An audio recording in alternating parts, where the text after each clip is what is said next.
Umarangkada na o umaaray na ang mga motorista sa ipinatutupad na big-time oil price increase ngayong araw.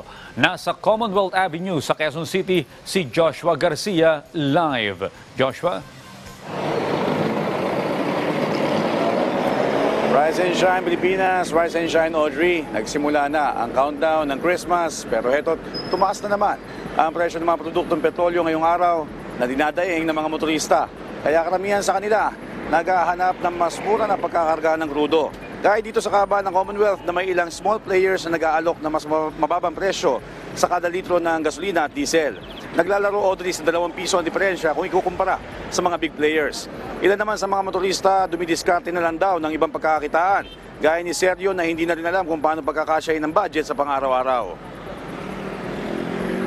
Wala na nga tigil ang taas eh. Grabe na mabilihin ngayon pati gasolina.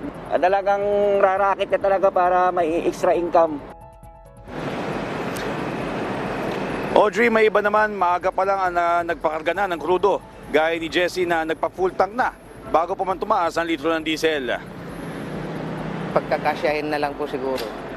Hindi ko katulad dati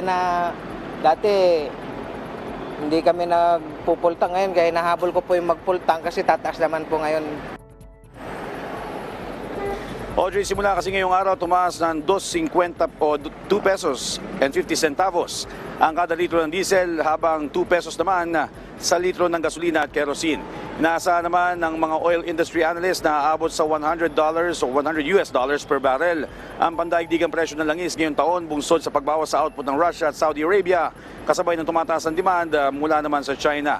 Ilan naman sa mga motorista na nakausap natin, Audrey, kanina ay may ibang diskarte, gaya ng hindi sila sumasabay sa volume ng sasakyan lalo na pag rush hour at hindi kailangan. Yung iba naman na babiyahe ng malayo, kagaya ng papunta ng out of town, ay mas maigi daw na bumiyahe ng gabi o kaya naman ay madaling araw.